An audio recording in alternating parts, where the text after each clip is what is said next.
Welcome everybody to another new show episode of Three Count.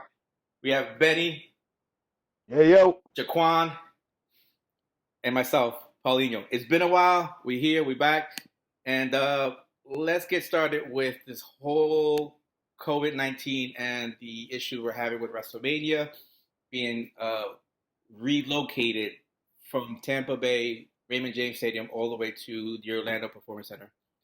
Uh, Everything else has been suspended, postponed. All that's happening is WrestleMania in a span of 2 days. And we have a lot of cards coming out, a lot of matches coming out. Benny, you want to start us off? A lot of time fillers is what we have.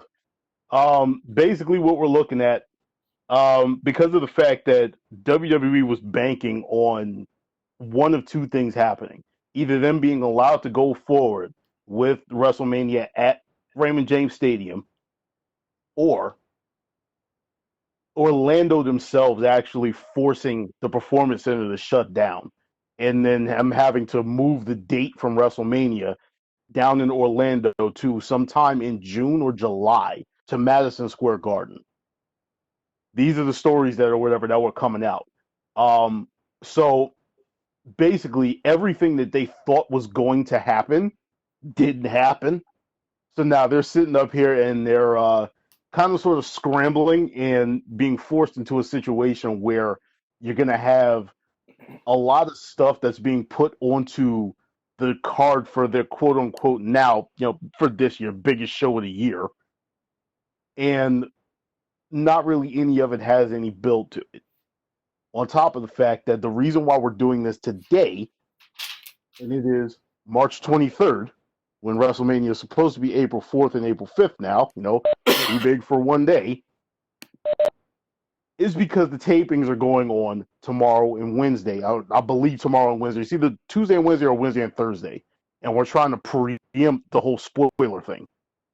So we're going to give our predictions and everything so that we have our stuff out there on paper, on video, on audio, whatever it is that you want to call it. And so people aren't sitting up there like, oh, well, you guys already knew what was going to happen because this came out. It showed up on, CBS Sports that this was going to, be the finish for this, match coming on over here. So we're trying to preempt all of that. We're getting our stuff out there. But as it stands right now, everything for the next couple of weeks is going to be pre-taped.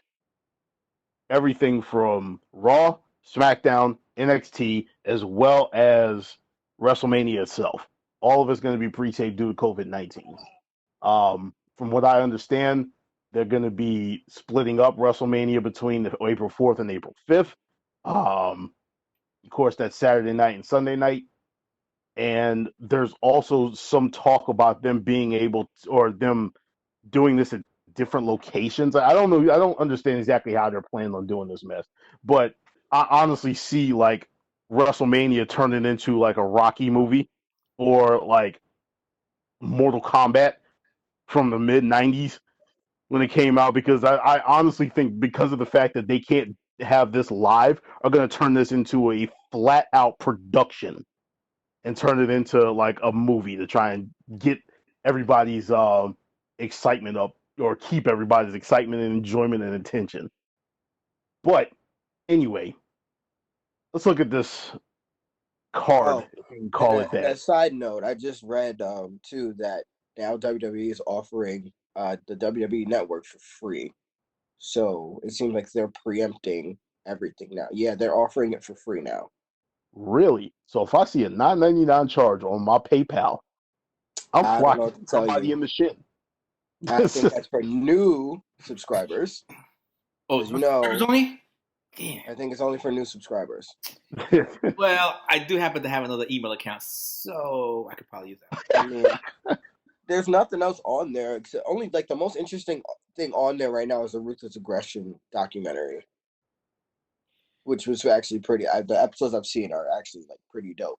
That's behind the scenes stuff. But here's something we could probably look at. I brought it up in the chat before.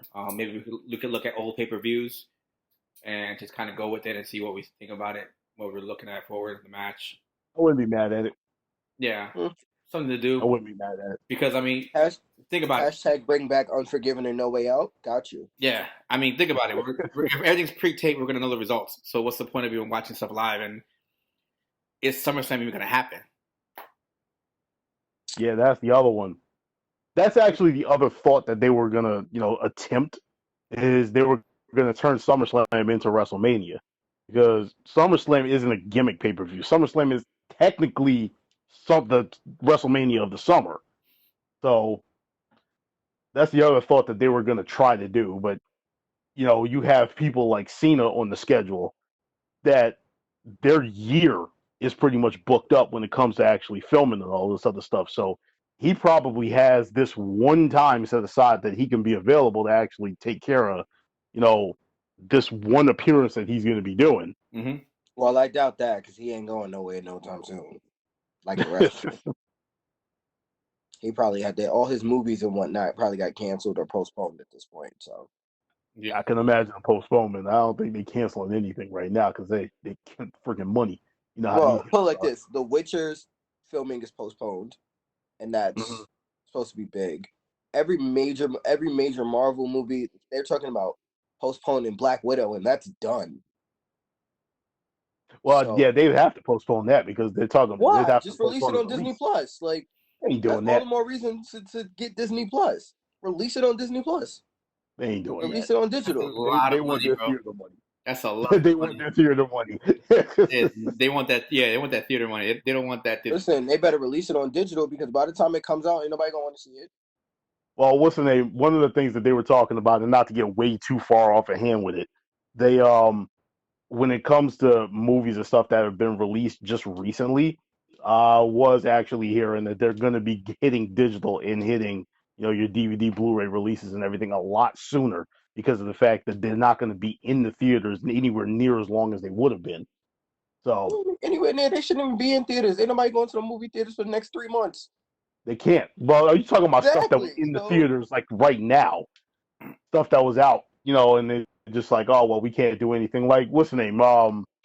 That horror movie, The Invisible Man. That mess just I, came out over the last couple of months. So, I gotta say that the first movie for that was dope. So I heard the remake is fire. mm.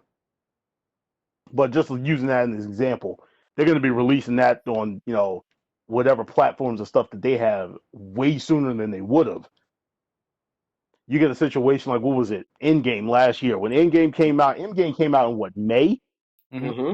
And then I think the digital release was like September or August. So in a situation like this, these ones are probably going to be coming out. What they came out in what, January, February. They'll probably be out in April. Mm-hmm. So that's pretty much how it is. But anyway, let's look at this Get back on nonsense track. that they decided to put together. Mm. And let's get the most bullshit one out of the way right from the start. Aleister Black versus Bobby Lashley. And to remind everybody, real quick, before we even go into this, real quick, two things. First, Aleister Black.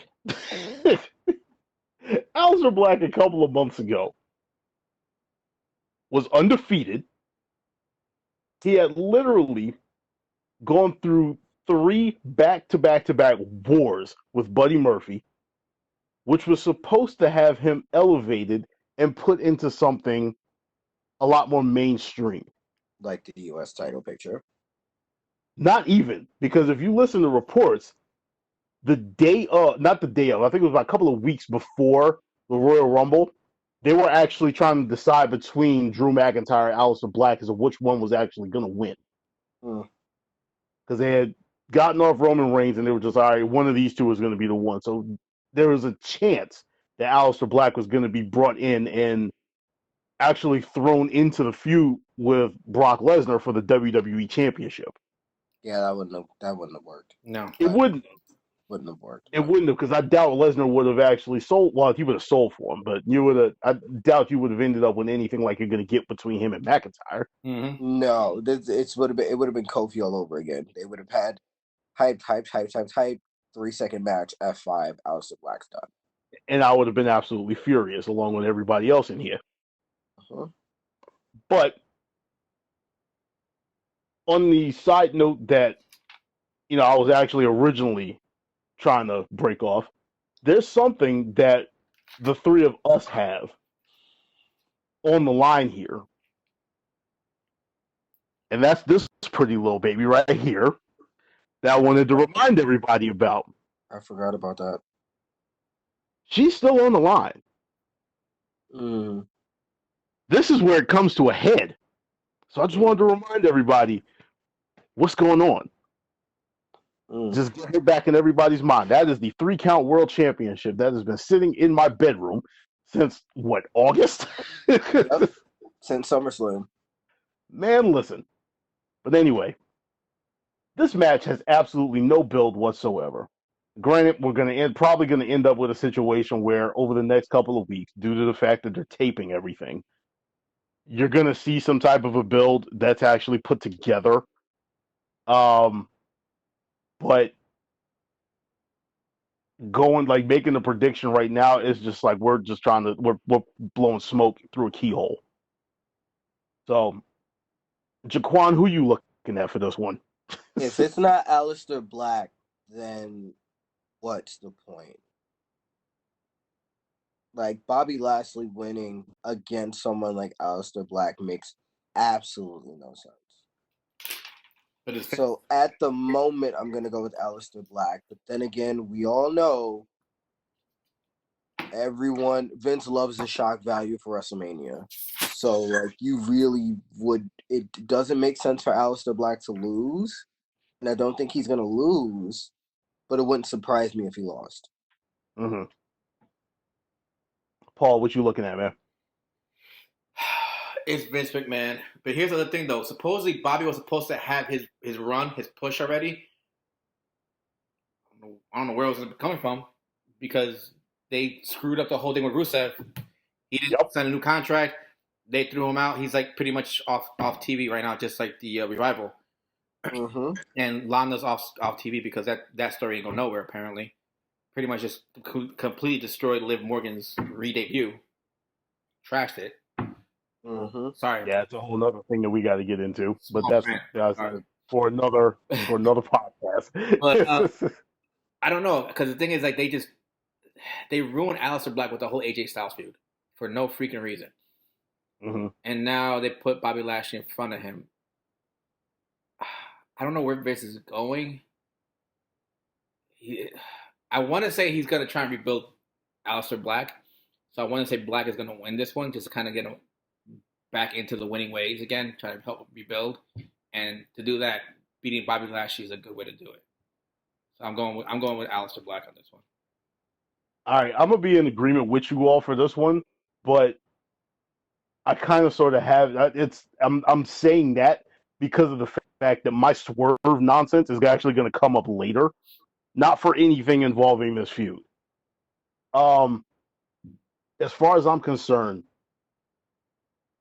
what they did with the AJ Styles feud with Aleister Black was they broke his winning streak, his undefeated streak, for absolutely no reason. Now, granted, in their minds, they kept him strong because it took massive amounts of interference, or not interference, but it took massive amounts of pre-loss bullshit to actually put him down. But after that, you had Aleister Black, pretty much only beat AJ Styles at the last pay-per-view because The Undertaker showed up. That's what they're basically trying to say. So I think in this point, the only person who has any type of a story right now is Aleister Black. It's the fact that, all right, he needs to get himself back, into the winning ways and everything like that. And even though this is pretty much coming out of absolutely nowhere, like this feud probably makes about as much sense as Brock Lesnar facing off against Kelly at this point. But like I said, I'm gonna go with Aleister Black because my swerve is coming, a little bit later. The next one we got is the Raw Tag Team Championships, which actually also came out of absolutely nowhere, which is the Street Profits defending the championships against Andrade and Angel Garza.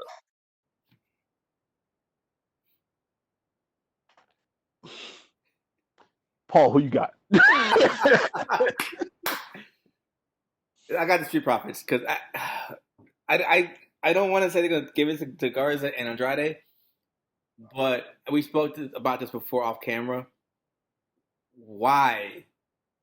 Like, why? You could have had two matches if you didn't have this one. Street Profits already feuding, like we said, with the Monday Night Messiah, AOP. Why not have that match? That's an interesting match to watch. How can the Street Profits handle the massive AOP and their power and their strength? That would have been good to see.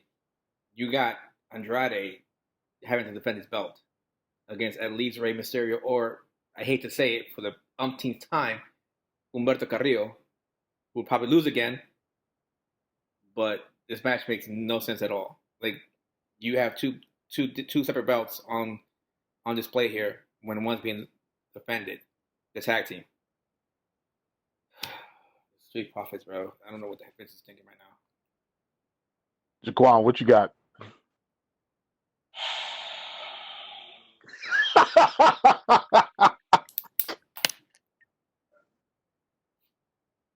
I wish I could be surprised. I wish I could even be emotional about this.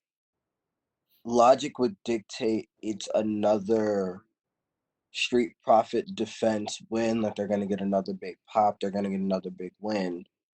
But I could 1,000% see them taking the titles off Street Profits again, much like they do with Bayley and much like they did with Sasha Banks in the women's title, just to build another tag team and to kind of quote unquote put the tag titles back into the forefront. But logic would dictate, and I'm gonna go with logic for right now, that Street Profits would come away with the titles and would just continue the momentum. But again, wouldn't surprise me if there's a title switch there. All right. Real roundabout.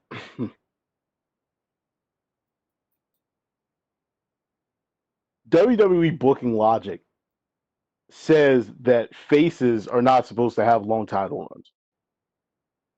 Now, granted, logic is something that WWE doesn't do very often. On top of the fact that they're starting to break some of their, traditional logic, where you see people like Becky Lynch has had the title for damn near a year now.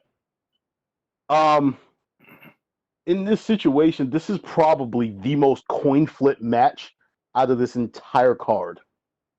Just because of the fact that you can 100% see either team winning this match. You can see outside interference from Seth Rollins' faction just because of the fact that feud still isn't over. Mm-hmm. They were just, fighting with each other the other week. Mm-hmm. As, we were discussing before we started recording, Rey Mysterio has beaten Andrade and Angel Garza over the last couple of weeks. So he has, in pretty much everybody's eyes or whatever that's actually viewing, he has claim towards the U.S. title. And if he starts seeing things go, a bit awry, things, the scales are tipping too far in the favor of Andrade and Angel Garza, maybe he goes out there and tries to cause a bit of a distraction. Maybe Humberto goes out there because he's pissed off he's lost his last 485 matches. I don't know. Like you forgot one big possibility. Zelina. No, Angel Garza could just turn on Andrade because he wants the U.S. title. I could see that, but I couldn't see it right this second. Yeah. I honestly think that's going to happen. I just don't think it's going to happen right now. No, because they're going for some titles. From what I've heard, it's supposed to be a transitional WrestleMania anyway, so I could 1,000% see them doing it and then taking that feud WrestleMania onto Money in the Bank, I think is the next pay-per-view. I guess. I'm not sure. I mean, again, I'm just throwing it out there. Like, that could it seems like there are more palatable scenarios that would favor the Street Profits winning. But, like you said, I could see it going the other way, too. And it wouldn't surprise me. It would upset me, but it wouldn't surprise me. Yeah, like I said, I don't want to see them dropping the titles just yet. Again, they just use them as a gimmick for 316 Day. Yeah, and made them look like clowns. So it's like that the yeah that value annoyed me. the value of them, especially as champions, is mediocre at best because they don't actually want to build them as champions. So I mean, they're fan favorites. They sell, so I guess that's why they keep getting the titles. But they need to actually let them be champions. Yeah, hopefully they But actually do, which is why this time I'm actually going to be agree. I guess I'm gonna be agreeing with you guys again. The one thing about it, though, like we've said 100 times already, is this match can actually go either way, and all of us can actually see it go either way. All right, next one up, just because of the fact that it has to be done, we have Elias versus King Corbin. wait, that's a Yeah. thing? I Yeah. thought that was a Yes, it rumor. is. No, it's a No, thing. that's a match. And I'm going to put it out there that just because of the fact that Elias has been getting the better of this for the last, several weeks, King Corbin is going to get it on this one. He's probably not going to be standing tall at the end because he had beef with Gronk. So you're probably going to end up with him getting beat up after the match. But I see Corbin winning. So, like I said, I'm just going to throw it to you, Jaquan, see what you got, and then we'll just take it from there. I can't even. I thought that was a joke. I saw it on Twitter and thought it was a joke. I didn't It's think that very, was very real. real. Oh, sweet mother of God. I think that Elias will get the win because that's how they're going to establish Gronk as an actual wrestler. And there's going to be something with Gronk, Mojo, and Elias. And then I can see it going either way because I could see them attacking Elias and having King Corbin win and then attacking King Corbin after. Or I could see it going the other way because Mojo's supposed to be a heel. Unless there's just been a transition now and Mojo's a face and he's just talking about people getting hype. I don't know. But I I have don't a know. feeling that Gronk's gonna be with Mojo because it's just the most logical pairing. Yeah. But I do think that Elias is gonna come out on top.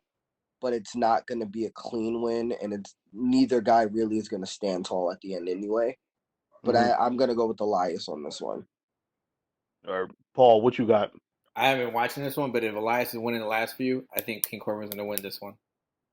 Mm-hmm. I'll go King. Like they haven't been having matches. It's just Corbin's been out there. He's been like I forgot who was he wrestling a couple of. He was wrestling The fact that Elias was wrestling damn I was a can't remember. miracle within itself. I honestly can't remember who it was that he was wrestling, but he was out there, and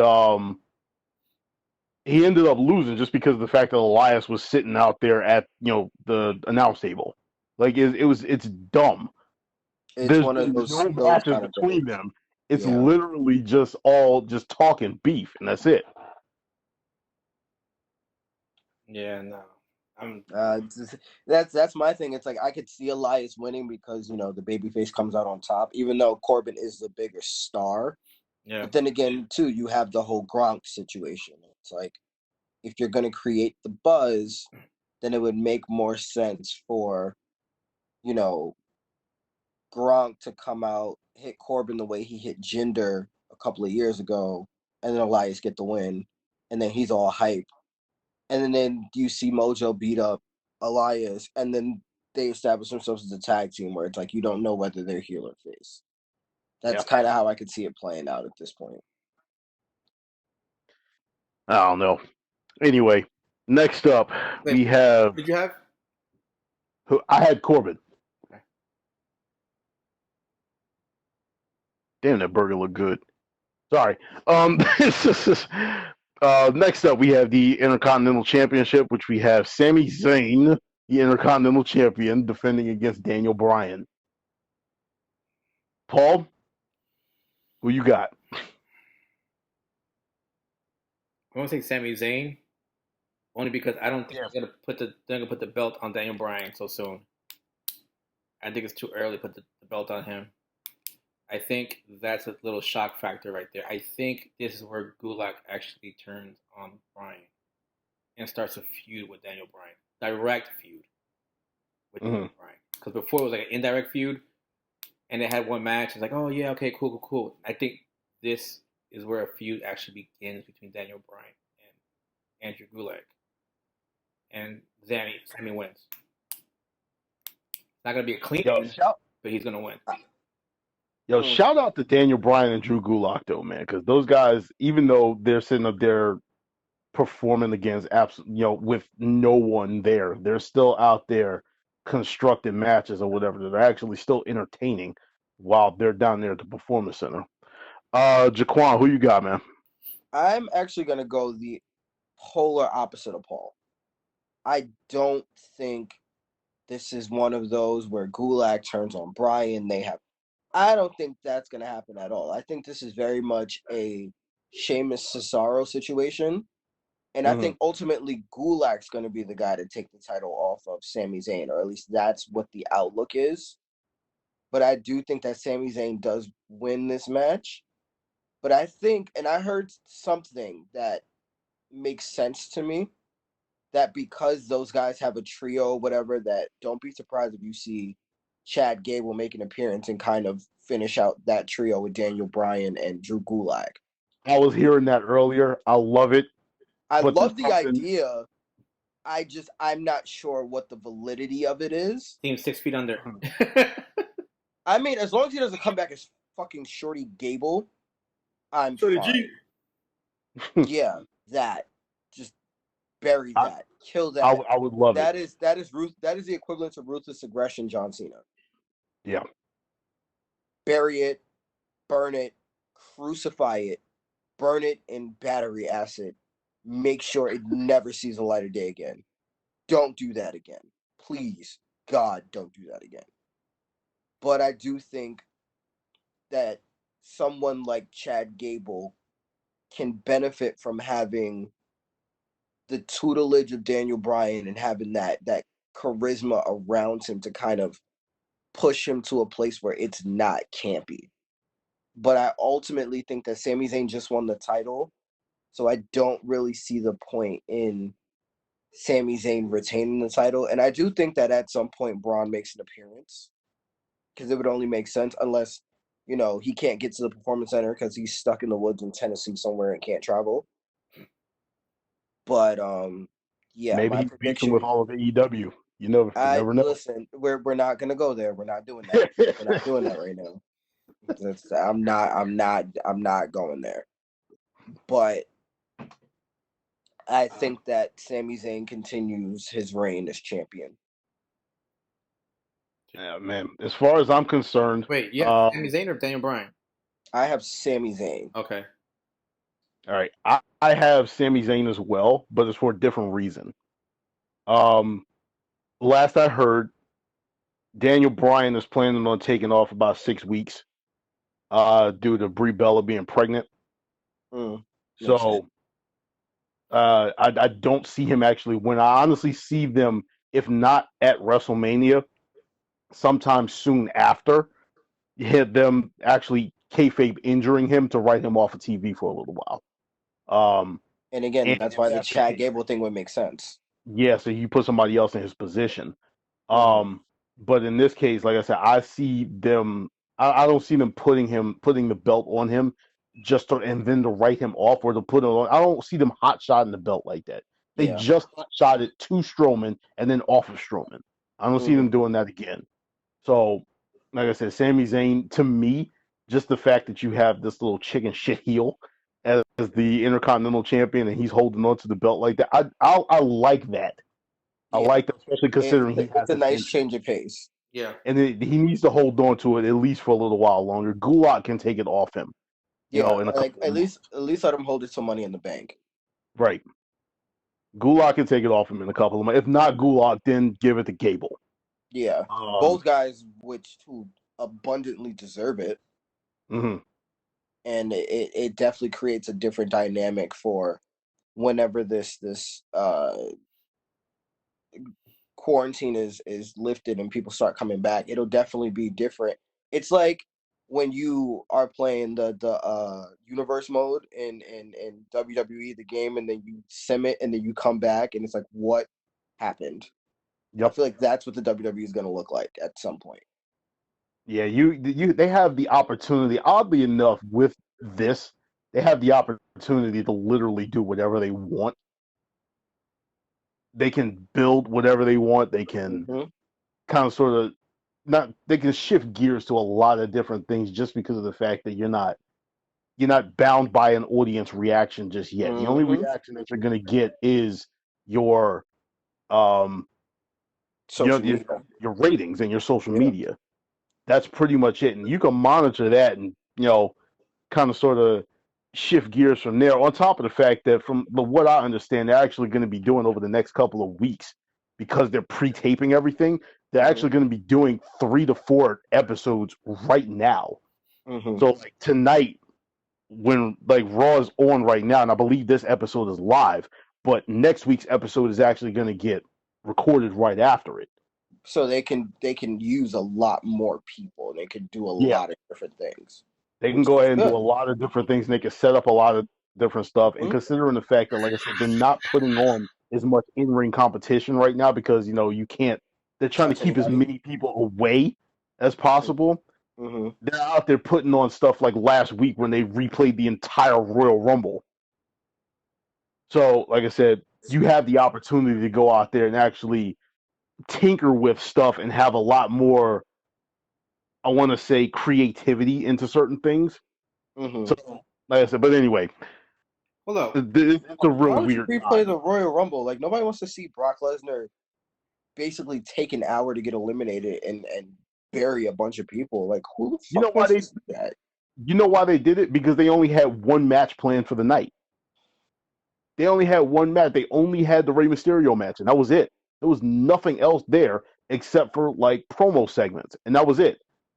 Stupid. Y'all saw me when I texted y'all and how freaking much I was laughing at how pissed off the Undertaker was Mm-hmm. coming out here with his skull cap to the Undertaker That's music. that's on Raw right I now. think that was the most Oh hilarious thing my ever. god. You Are see, you serious? I was dying. Oh no. you see that? Oh no. That's on Raw right now.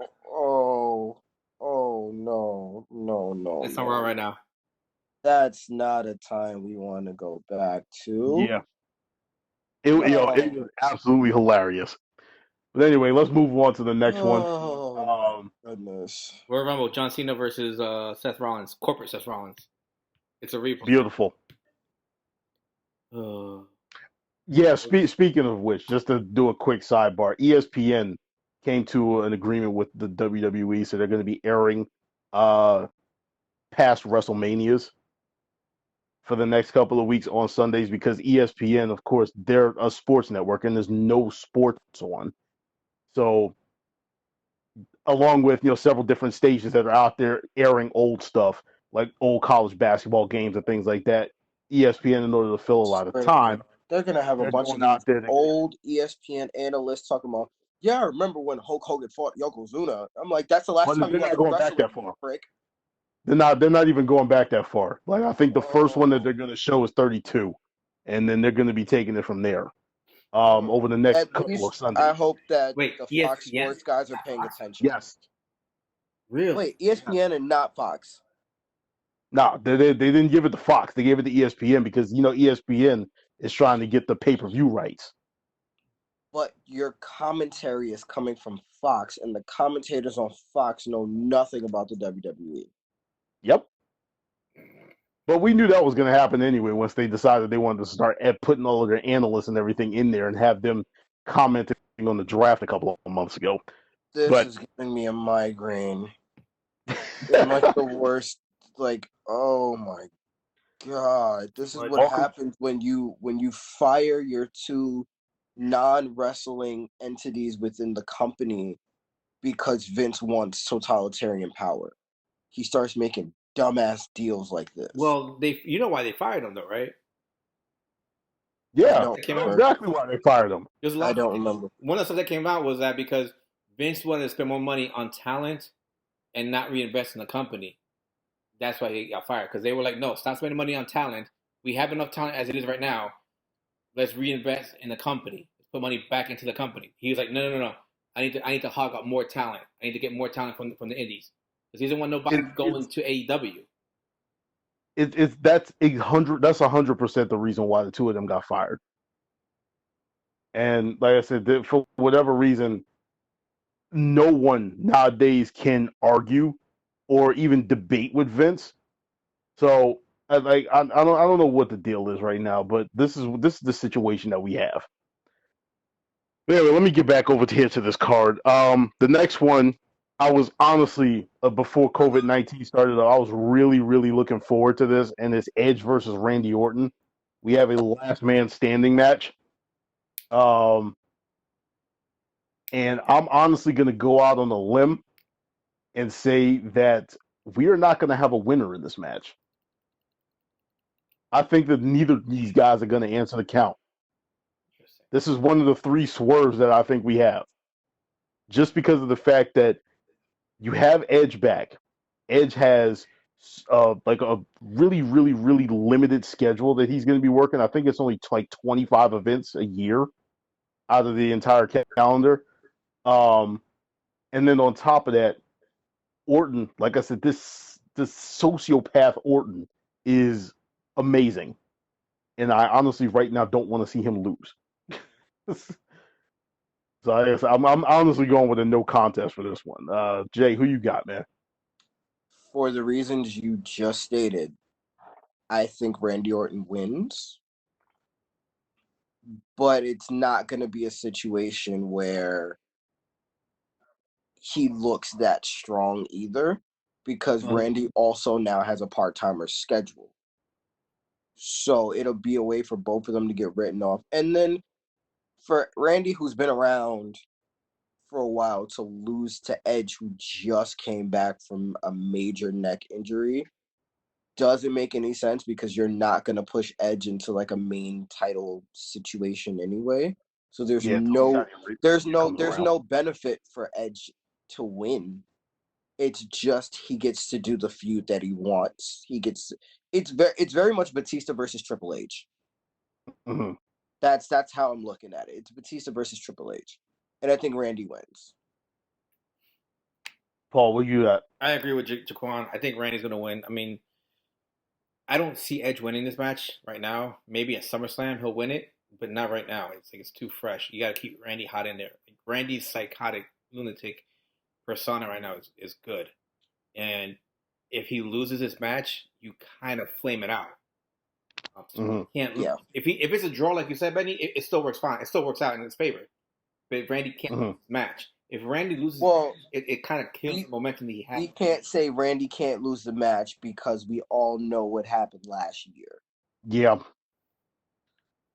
From a certain someone whose name we will probably talk about later, but we can't really talk about right now. Yeah.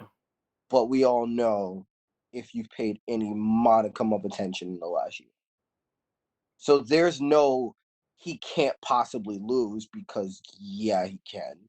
Logic would state that he shouldn't. He should. That's how we're going to put that. Shouldn't. But the thing is, we keep forgetting that the logic goes out the window when talking to Vince. But speaking, Randy shouldn't lose because the persona he has right now is really good. He's building up something really good right now. So I want to see him to win, or draw is fine, but I want him to win. So I got Randy in this one. All right, let's go ahead on and move on to the next one. Next match we have is Kevin Owens versus Seth Rollins. Paul, who you got? This is a tough one because if you have Kevin wins, it kind of derails a little bit of the Monday Night Messiah's momentum. You're like, does he even have any momentum to derail? Right? Yeah, Jaquan can say like, no. That's what I'm saying. Like, does he have anything? Like, so I don't know. I mean, I kind of torn here. I want Kevin to win because I'm a big fan of KO. I want him to win, but I have a feeling that Vince is like behind Seth for some reason and this whole Monday Night Messiah thing. So I don't. So my heart says Kevin Owens. My gut tells me Seth Rollins. My mind is gonna tell me Seth Rollins because it's Vince. Jay, who you got, man? for the reasons that Paul just stated. Seth Rollins. KO winning does nothing. It doesn't end the feud because they have nowhere else for either guy to go. Neither guy is really in the title picture right now. And KO hasn't assembled like the anti-Messiah and his prophets yet. So it only makes sense for KO to lose because of the numbers game at some point. Like he overcomes, and stop. Like you can almost write it now. Like bunch of shenanigans are gonna happen. Someone gets thrown out. They put on a good match. Blah blah blah blah blah blah blah. Curb stomp. Curb stomp again. Probably a pedigree in there somewhere. Mm-hmm. Win. Stunner. So I'm gonna go Seth Rollins. At least see a stunner though. At least see one. Oh yeah, no, I'm sure we're gonna see a stunner. You're probably gonna see a couple of stunners. Honestly, it wouldn't even be surprised me if Austin showed up and delivered a stunner. Mm-hmm. It said shenanigans, curb stomp. That's how I see this going. As far as I'm concerned, I'm honestly torn on this one for two reasons. One, because Kevin Owens, aside from costing Rollins a couple matches that he's not involved in, Kevin Owens has been on the short end of this feud the entire time. So at some point he has to win. Or else, like, what the hell is the point of him being the vigilante justice?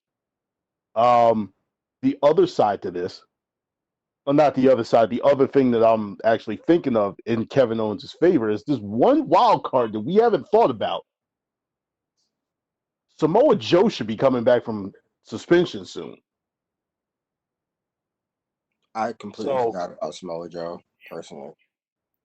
So when suspension started, I could honestly see it. I don't know, but the thing is, it happened started up before the beginning of March, because it started up around the time where he got hurt on that set of that commercial.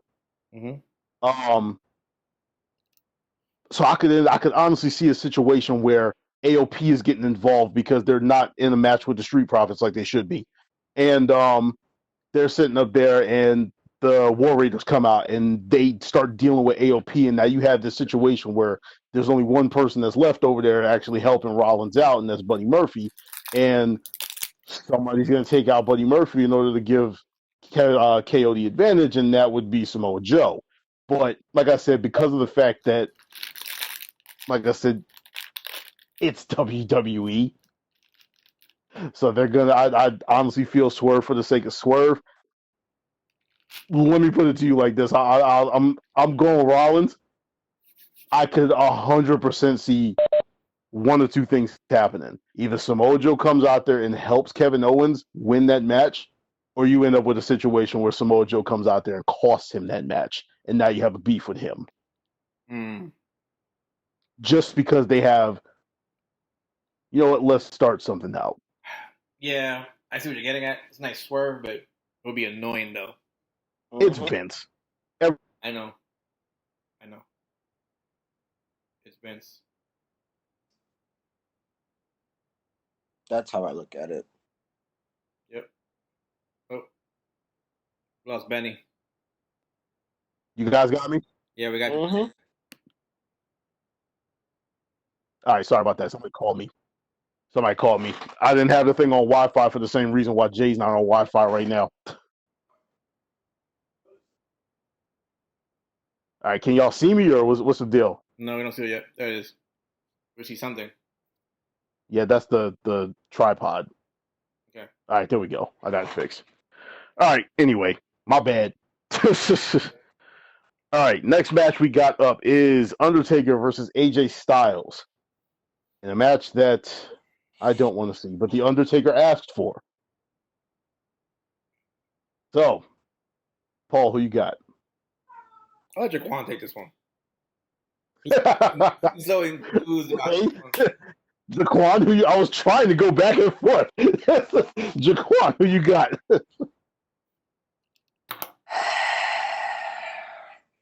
There's that sigh again. Because it's like you're damned if you do and you're damned if you don't with this one. Like, neither guy should lose at WrestleMania. Neither guy can afford to really lose at WrestleMania. But somebody's got to lose at WrestleMania. Because it's not like AJ Styles is a young guy. He's about the same age, if not a little bit younger than Shawn was when Shawn came back, I think, the second time or the fifth time? We don't even know. I think AJ is like 36? Something like that? 36, He's got to 37? be in his 40s. I don't even know if he's 40 yet. He might be. That might just be my mistake. If he is 40, he's just getting to 40. So he's no longer a young chicken at this point. But how many bumps can Undertaker actually take? Not many. That you see my point? Like, he can't take a Styles Clash right now. Oh, He heaven better not. He can't take, a calf crusher right now. So it's like, how exactly do you book it for AJ to win without it being dirty? he can take a calf crusher, a phenomenal elbow, but he can't take a Styles Clash. Come on. Yeah, you like Let's think All right. logically. In the real world, he can't take a Styles Clash, but he could take a calf no. crusher or he could take a phenomenal elbow. I don't think he can take a calf crusher because of the simple fact of how AJ catches the calf crusher.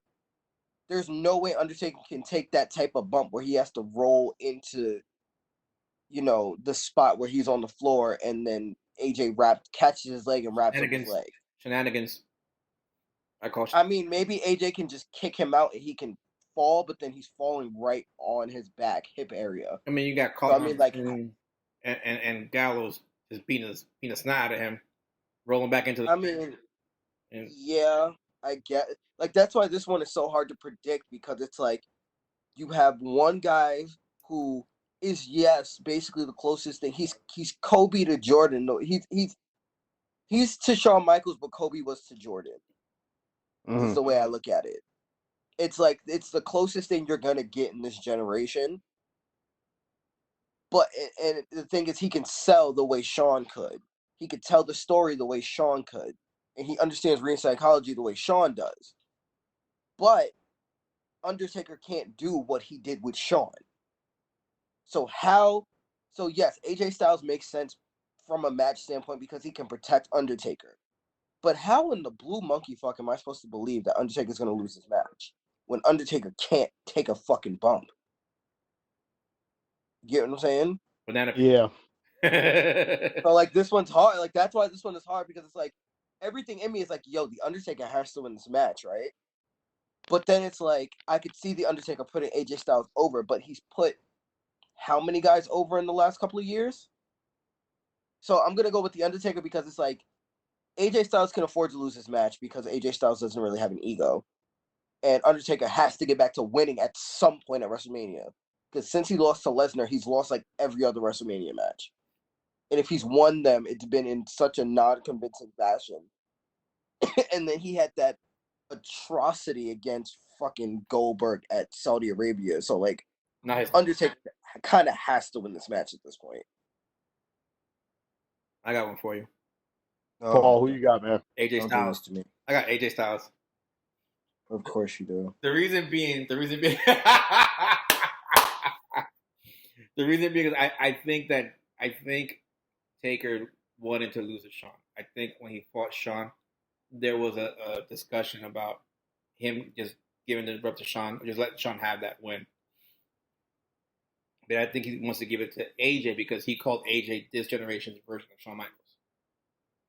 So I think he wants to right a wrong and wants to give it to AJ. So he's gonna let AJ win.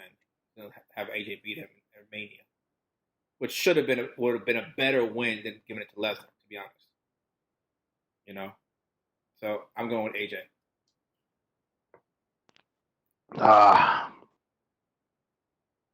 This is a rough one. I'm honestly gonna say Undertaker. And I'm gonna say it for two reasons. One, because AJ doesn't need to be protected from anything. The man is about as established can possibly get. He's honestly like Rey Mysterio. He's like the Usos, the New Day, whereas when you see them, you know they're a threat regardless of how they've been portrayed. Mm-hmm. Because at any point that switch could go on, and the WWE will be like, all right, we're just gonna push this person to the moon. Mm-hmm. The other reason is because Saudi Arabia exists. Yeah. And if you want to keep the Undertaker's mystique for Saudi Arabia, you have to keep him winning. Mm-hmm. Regardless of how much he does not need to be in the ring anymore. The Undertaker is probably my favorite superstar of all time. But I have known for years that it is time for this man to hang these boots up. But, money and He don't know that. Problem is everybody else know, but he don't know. Well, one thing that I heard, and I remember it now, and I honestly started to believe it when I heard it. It was right around the time when Eli Manning retired. They said the athlete is always the last one to know. And honestly, in this case, it's probably the same thing with him. This is something that's been in his blood for. When did he debut in the WWE? In 1991? It was before that because he was WCW Mean Margie, and he was. Yeah, no, I was talking about the WWE. I'll put it to you this way: his career is older than me as a person. I wasn't even on this earth when he debuted. Mm-hmm. He was the phenom by the time I started watching wrestling, which was like age 4 or 5. And he had already been in the game damn near 10 years at that point. I remember when he made his debut at Survivor Series. That thing was intense, bro. I'd had to see the playback. I got to see it. I couldn't see it live because I wasn't here. You see, this is not for nothing. That should tell you enough, and I'm damn near 30. So that should tell you enough right there. Like, no, you need to sit your ass down. Like, I'm sorry. I thought I heard somewhere that he wanted to retire, but Vince gave him so much money to do the Saudi Arabia shows that he couldn't turn it down. I'm not surprised. I'll cut a promo. I will cut a promo. I will do a choke slam. I will do a tombstone, but I ain't doing no full on match. I would honestly, if I was the Undertaker, I would really take the Stone Cold approach. Austin cannot wrestle anymore. He can drop somebody with a stunner, but he's already come out there and said, he's like, it's not gonna happen. It doesn't matter how many times people sit up there and they come out and they'd be like, one more match. It's not happening. At this point, like, honestly, I really honestly and truly think that at some point, and I hope to God I'm wrong, he is going to end up in a wheelchair because of the fact that he won't stop. Listen, he had both his hips are metallic. Yeah, they were replaced like, what was it, like mid 2000s, if not earlier than that. No, he just had another hip replacement. Yeah, like that was like a year and a half ago. Yep. Yeah, he need to chill. That's what I'm saying. Like, bro, you're right. He's not gonna walk at some like his Hall of Fame. Think about it. How long ago should this man have been in the Hall of Fame? At least he's still not in the Hall of Fame because he don't want to hang it up. At least 5 years. Mm-hmm. We gotta wait 5 years from when he actually decided to retire. He should have retired 7 years ago. He should be in this year's Hall of Fame with The Rock.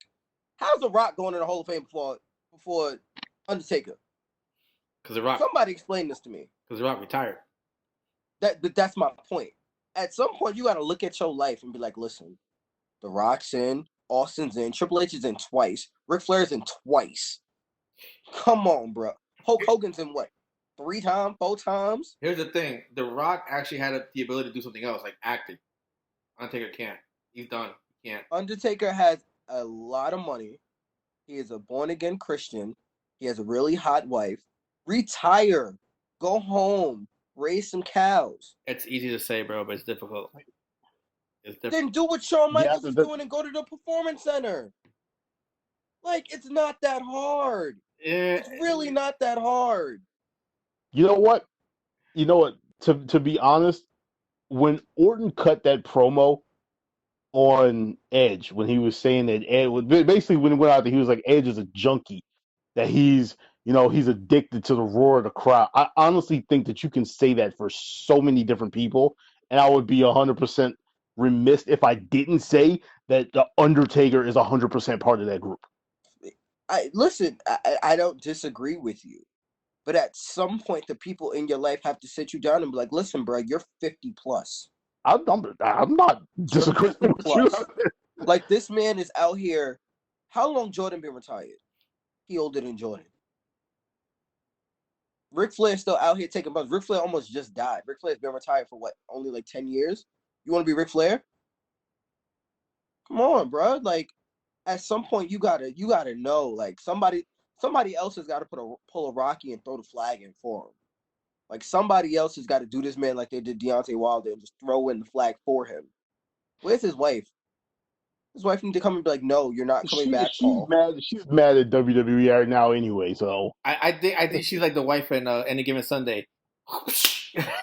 You get back out there. You take those pills. You do this. You do that. You do what you got to do. Listen, I don't. It doesn't make any sense to me because it's just not. It's not. No. It's not feasible. Like, it's not healthy anymore. He doesn't walk normally anymore. You see him. He's all right. Yeah. No. He walks like an old. He walks like he's like his hips ain't right. Here's the thing. Did Hogan have any hip surgeries? Right. I don't remember. Did Hogan have hip surgeries or just back surgeries? I think it was just back surgeries. Okay. Hogan walks slow as heck. Yep. Because I was walking next to him, and I had to walk really slow just to not surpass him. He walks real slow, and that's just back surgeries. I can't imagine taking it with the hip surgeries because they're both mental. Mm-hmm.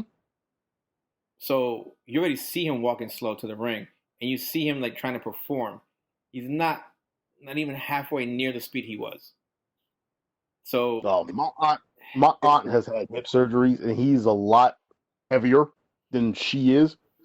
So, yeah, I can imagine the strain that mess actually ended up putting on his body. And then you out here traveling, going to this one and that one, and hopping on planes and all that. Listen, sir,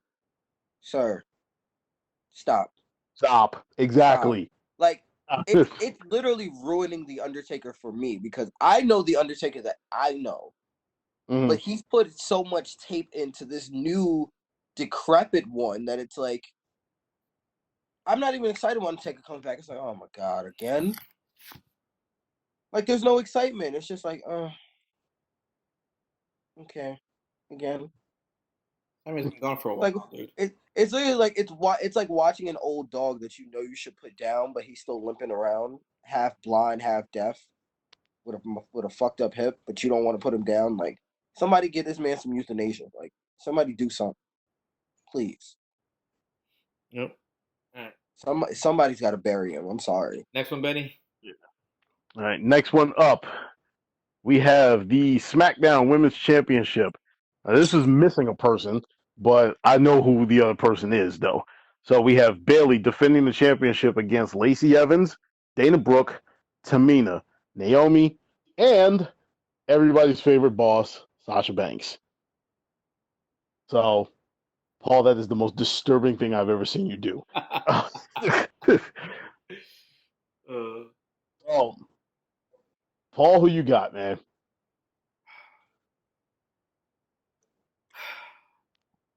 I think Bayley retains, but I think it begins a feud between her and Sasha at this point. I don't like the way it's building up, but maybe they'll build it up or you'll start seeing the cracks on the way to WrestleMania. But you saw it once they announced the fight and Sasha was in there. The look she gave Bayley looking at the belt. So I have a feeling Bayley might pull this one out, but it's going to start a feud with Sasha. So that'd be interesting to watch. So I got Bayley retaining. Jay, who you got? Let me first off by prefacing this by saying I truly, truly don't care. I don't care. Like they've gotten me to a point where I don't care about Sasha Banks. I don't care about Bayley. I don't care about the SmackDown Women's Division. I personally wouldn't even care, like, if they just didn't show any women from the SmackDown roster at this point. They are so boring. It's so sad. But anyway, I personally think if they're gonna do it the right way, they would take the title off of Bayley and put it on Naomi, just because she has a smidgen of pedigree and momentum. And then you have those two you have Sasha and Bayley duke it out for number one contender spot. One of them wins it, and you have the feud go into SummerSlam and give you the, history constantly repeating itself, Johnny Gargano and Tommaso Ciampa situation where they fight again at SummerSlam the way they did at NXT Brooklyn. But that's just me fantasy booking. But I do think it's not going to be Sasha Banks. I think either Bayley retains or it's going to be Naomi. But I'm going to go with Bayley retaining because I feel like she's earned enough credibility to say, hey, don't fuck me over. But it wouldn't surprise me if someone like Naomi won. So Bayley. All right. Yeah. So for me, here's how I see this going. This is going to go one of two ways. This championship can only end up in the hands of one of two people. It is either going to stay with Bayley or it is going directly to Sasha. The reason being, if you go back and you take a look at some of their interviews, their promos and things like that, they've actually been subtly building Sasha turning on Bayley. Because if you look at what's happening in them, like there was a promo they were cutting back a couple of weeks ago, and Bayley was back there. She was spouting off about, I've beaten everybody. Nobody can stand up to me and all of this other stuff. And Sasha's agreeing with her, but the entire time Sasha's not looking at her. Mm-hmm. She's looking at the belt. Mm-hmm. So I said they've been sitting up there just subtly building to it. And there's a rumor that just came out that one of the members in this match is going to be turning soon. So you don't absolutely know who. The other thing is, I truly believe that this is the makeup call for last year. That's fair. I think this is the makeup call for last year. It's about time, because Sasha Banks, in the amount of time that she's been on the main roster, has not had a major WrestleMania victory ever. Also not surprised. She hasn't had really a big victory since Brooklyn. Since 2017. Yeah. Since 2017. And even then, you can't even really put it like that, because that victory in 2017 was her winning the Women's Championship for the last time, and she only held it for 8 days. Mm-hmm. That's what I'm saying. So, like, the last time I remember Sasha winning big, quote unquote, was in NXT. When she won the title, I think, Charlotte? In like 2016, 2015 or some shit like that? It had to be 2015. Yeah. If not before that. That was the last time I really remember Sasha, like, having a moment. It's like, outside of, like, her debuting on the roster, but, like... Even that was crap. Yeah, like, it was a throwaway, so... Their debut was ridiculous. It was stupid. Yeah, I'm not even going to get into that right now. But like I said, I honestly think that this is the make good. I think this is about the time that they can actually sit up there and say, all right, we're going to put this belt on Sasha and give her WrestleMania victory. This moment where she's able to stand tall at the end of it, finally, after years upon years of being left in the dust. Because with Bayley holding the championship for as long as that she has, they've given her her due. They've given her her due, and they've actually evened out some of the, like, basically the mishandling of the Four Horsewomen. Because before 2019, it was Charlotte up here somewhere, and everybody else was under here. And you had championship reigns between the rest of them, but all of them was like 20 days, 30 days, and then Charlotte having this combined title reign of her, championships being out like 500 some odd days, and it's Right. ridiculous. Right. So with Becky Lynch being the champion for as long as she was, with Bayley now holding the belt for as long as she has over the past couple of months, she's already been established as the longest reigning SmackDown Women's Champion. Right. So you can sit up there and actually legitimately be like, all right, we can take the belt off of her and we can say she's had a good run. There's, aside from the fact that the matches themselves hadn't been too spectacular because she's basically been kind of sort of chicken shit heel Bailey rather than actually being badass. You can actually go out there and say she's had the run, she's had the title for this long or whatever. You can finally take the belt off her. You can put it on Sasha. That way, you can actually take it and then turn that into a major feud. Right. Because, like I said, all of this stuff that's happening at Mania is a feud starter. There are no ending feuds it's here a for some transition reason. WrestleMania to set up for next year's WrestleMania. Yeah. So, like I said, I got Sasha Banks coming out of this one. All right, next one up. Now, I'm going to sit up here. There are two matches that are not on this list. I'm going to throw them in there just because of the fact that I think they're going to be on the card. And because of the fact that they kind of they're building towards this stuff on TV. The first of which is the women's tag team championships, where you have the Kabuki Warriors up against Alexa Bliss and Nikki Cross. Right now, I'm like I don't know what to do with this match. I honestly don't know what to do with this match just because of the fact that part of me wants the belt off of the Kabuki Warriors so they can go into actual feuds and not just be used as, just used as, foils for other stuff. But at the same time, I love the two of them together. So I'm just like, I'm kind of lost at that one. I'm going to say they keep the belts regardless just because of the fact that I don't think they're going to drop it just yet. But that's one of the ones that's not on the list that I'm looking at, but it's one that's being built to. So, Jay, who you got? Did you just see my reaction? Yes. That's my reaction. That could be your reaction for the whole thing, though. Yeah, that's kind of where I'm at with the product in general right now. But I think Alexa Bliss and Nikki Cross probably had the most entertaining run with the tag title. So I think that Vince is very much going to transition into them having it because they're just more entertaining. And plus, you kind of need Asuka for other things. And I think they're going to send Kairi Sane back to NXT, personally. I just do. Because they don't know how to use her. They're using her like the Rio from freaking AEW right now. Like that's how they're using her. She's small, so she can't get nothing off. Yeah. Yeah, it's like you can't do anything. She has no offense. No one's willing to sell for her.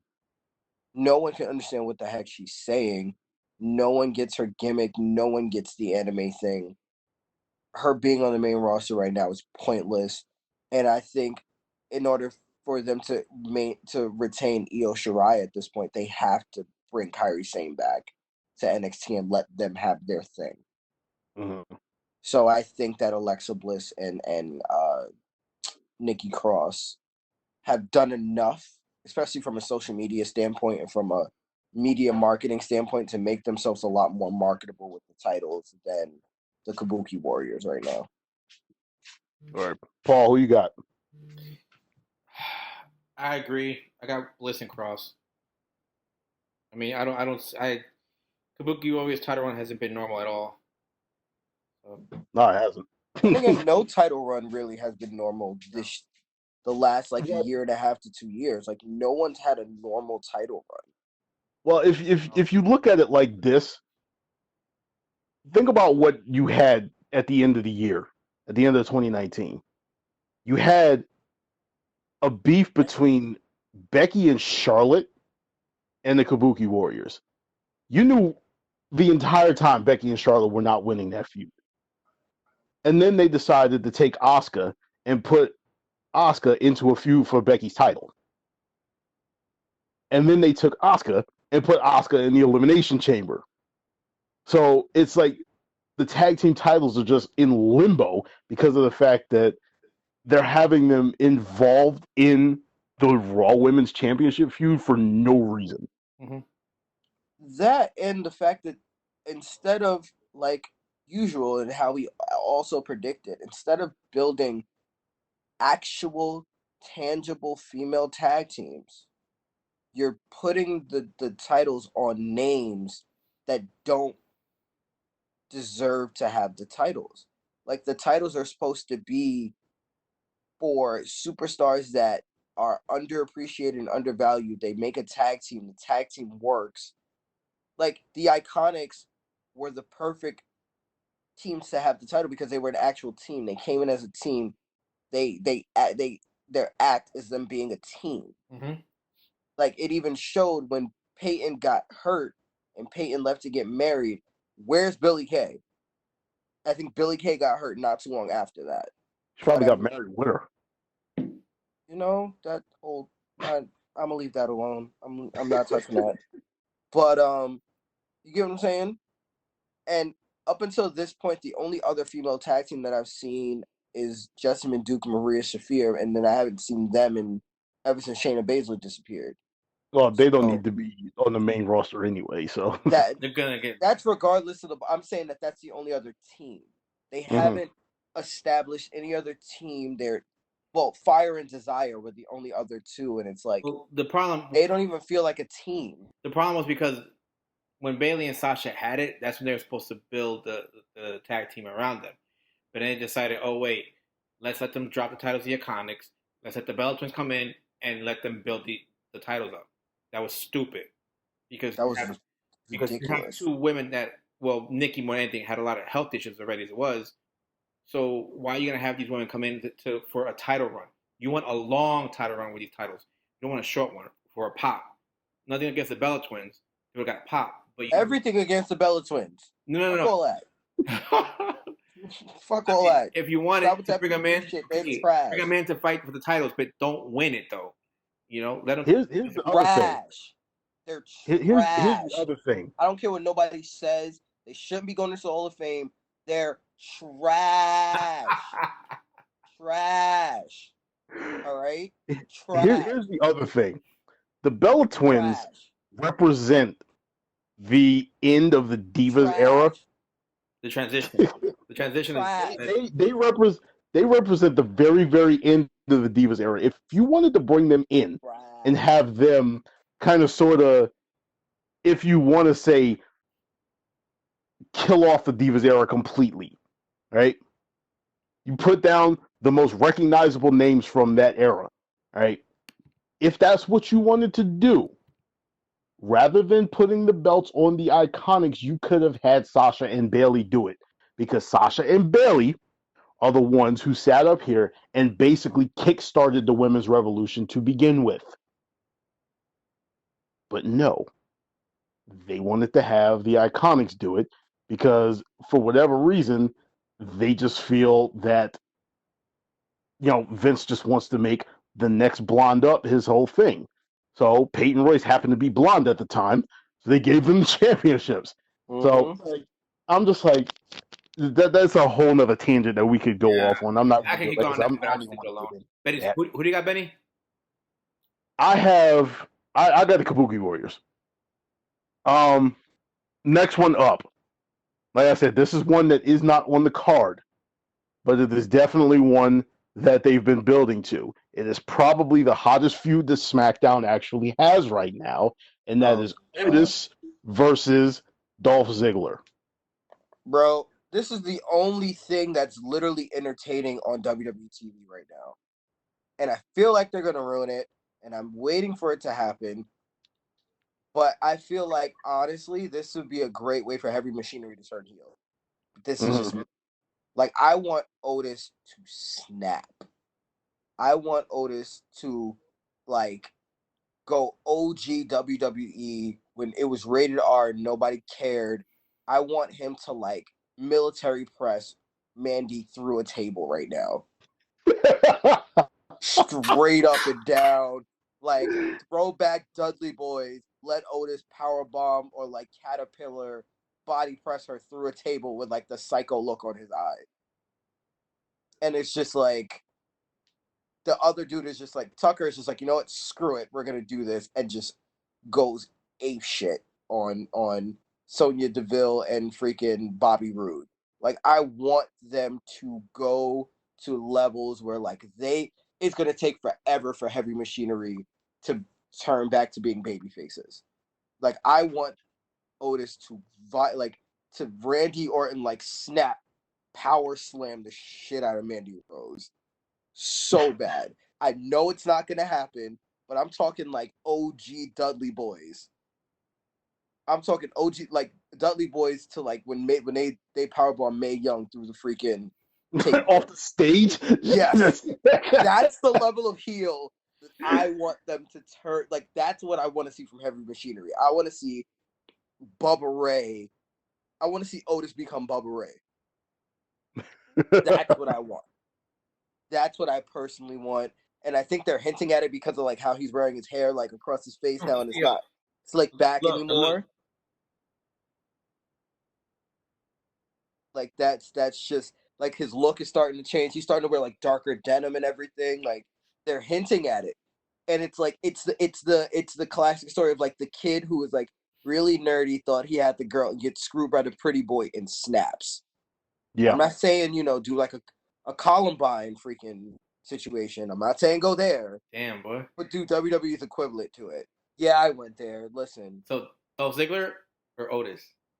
Otis. For sure, I want Otis to do it. But it's one of those things where it's like, I want him to go to like, Mandy Rose is like, no, please don't. And then he like big boots her in the face. And like...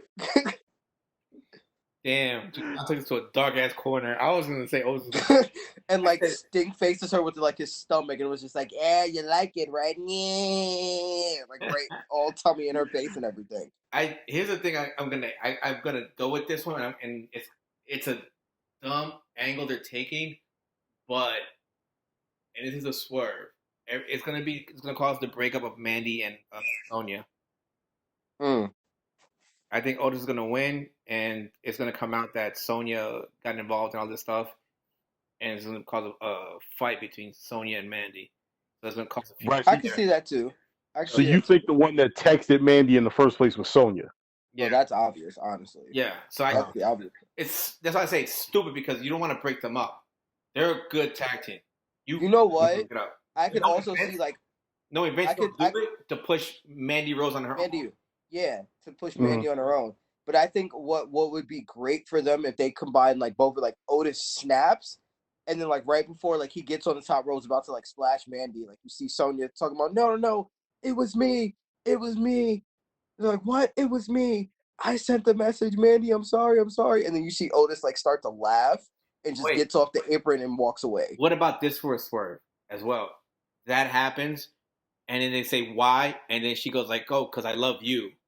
Yeah. Not as a friend, but I really love you. Like, I'm in love with you. So, like, something like that. I could see that being so they finally give her the actual angle that she wanted. Way to bring in the LGBTQ thing. Like, they won't. That'd be actually a really good angle to do that in. Yeah, like they won't. Here's my one problem with that. Give it to her, but they'll tease it. You know what I mean? Yeah. Here's my one problem with that.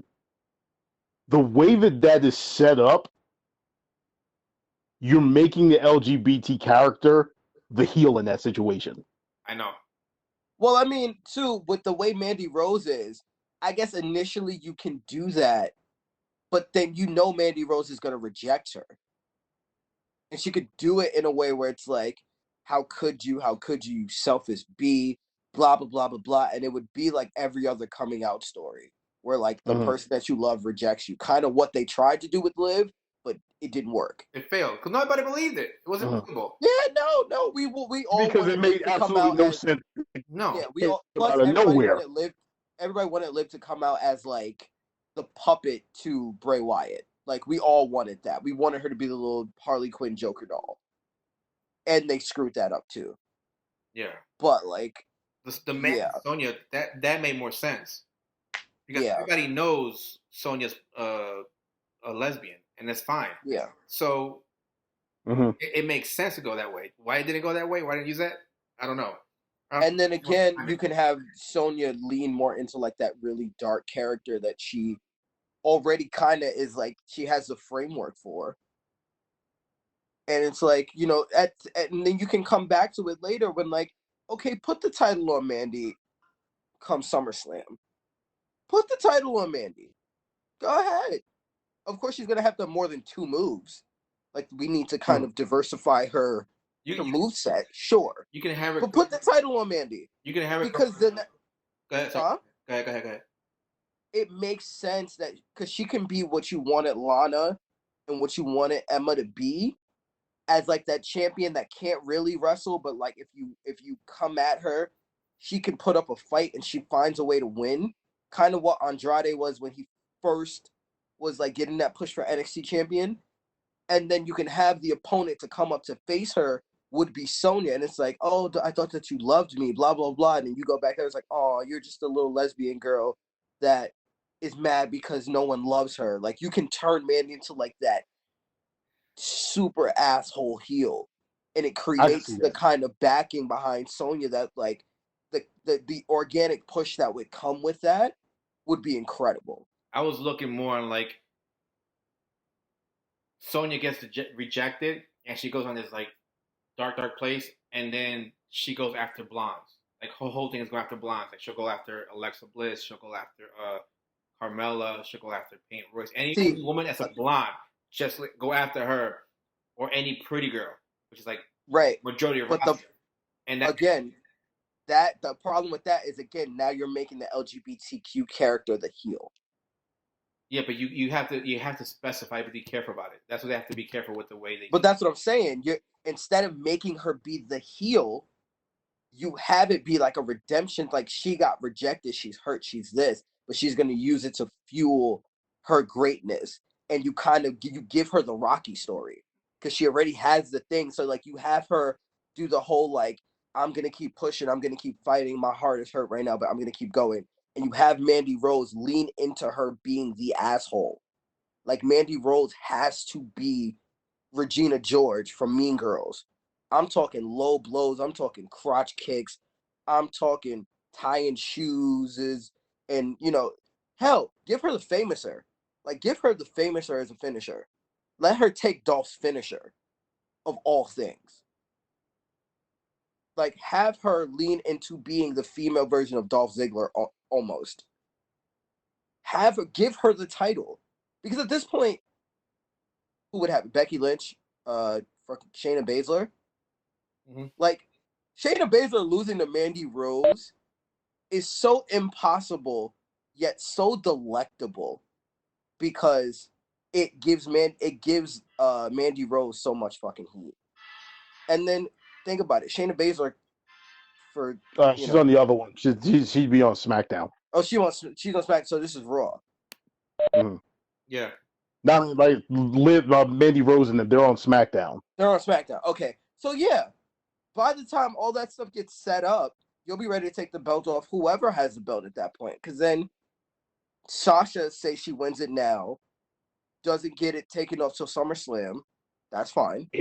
Here's a real easy way to actually put that together, and I'm gonna transition into my own thing too. Give Mandy Rose Money in the Bank. Yeah, beautiful. I didn't think about that because at that point, makes perfect sense. At that point, it doesn't matter. Money in the Bank is it's the cash cow. You can sit there and use that at any point.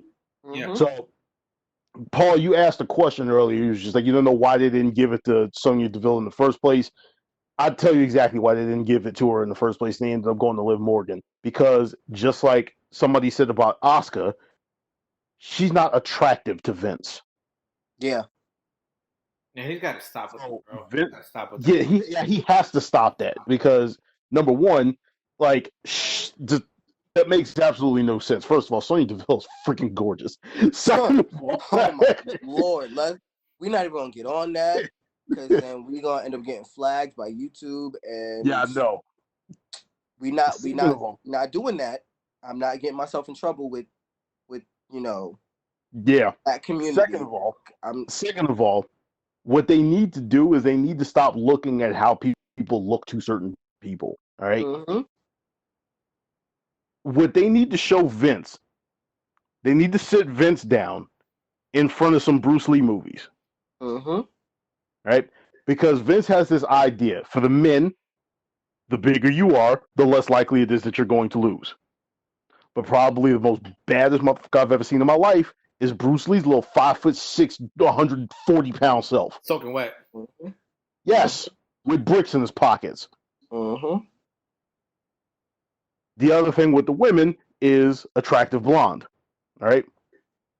Now, like the blonde thing has kind of sort of started to wane off a little bit because you have Becky Lynch, where she's attractive redhead, but Notice she started wearing a lot more makeup and whatnot, right?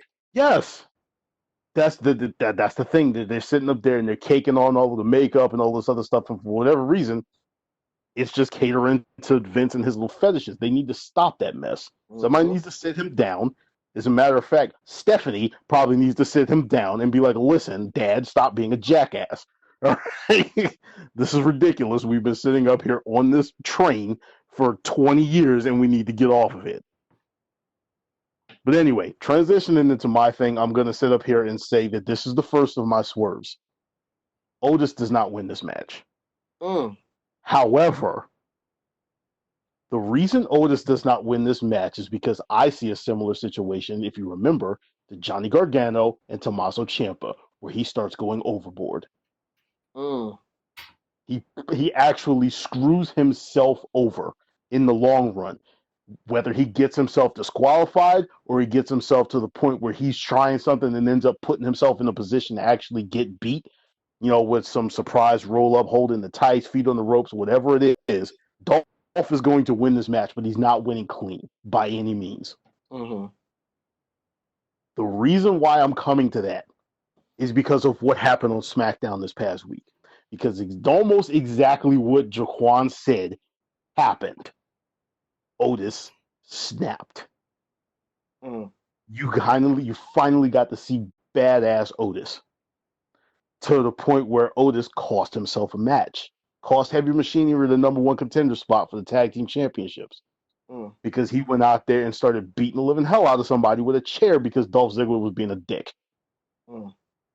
This right here is putting me in the mindset of they need to continue this because Otis as a force is something I want to see. Mm-hmm. So, like I said, I'm going with Otis on this one. Wait, you're going with Dolph. You got Dolph. Oh yeah. I'm going with Dolph. My bad. I'm going with Otis killing Dolph. You know what? But I'm going with Dolph in the match. I'm gonna actually backtrack and I'm gonna change my pick from an earlier match because something just dawned on me that I just remembered. I'm gonna change my Seth Rollins pick because I just remembered the report came out some time ago that Becky Lynch and Seth Rollins were taking time off. That's right. They're taking time off. So, Kevin Owens actually has to win that match. So I'm gonna go with Kevin Owens. Yeah, that was my caveat. I forgot about that completely until just now, and I'm like, no, you remember? There was supposed to be a couple people taking, because I remember you said something about there's people taking time off. Daniel Bryan. Yeah, you talked about Daniel Bryan, and that's what kind of triggered it for me. So yeah, I'm changing my pick to Kevin Owens. And I think Samoa Joe might have something to do with that too, but I think that might be it. They're gonna write off Seth Rollins at WrestleMania, pretty much. Yeah. Mm-hmm. You changing your pick too, Benny? Might as well, because if that's the case, then what's the point of him actually winning the match? Exactly. It kind of would be dope if they kind of did something where the Evolution thing when Randy Orton won the title and then they turned on him. If Buddy Murphy took control of the Monday night thing, and Buddy Murphy kind of became the leader, it would be dope. You know what? He doesn't have the heat for it, but I would love to see it. Mm-hmm. Oh God. I can see probably Kevin Owens winning, just normally winning, and then Buddy Murphy and AOP coming in and be like, "What's going on here? You're supposed to be the man. You lost his match, whatever." And like how the NWO did Hogan at 18. Yeah, I got to see that. And then they put him through a table or two. They write him off. I mean, if they really wanted to do poetic justice and they wanted to do the whole Monday Night Messiah thing, they would beat the crap out of him with a belt so that he gets his lashes, and then like somebody hits him with like a crucifix powerbomb. They really want to go like biblical. They hit him with the crucifix and technically crucify him.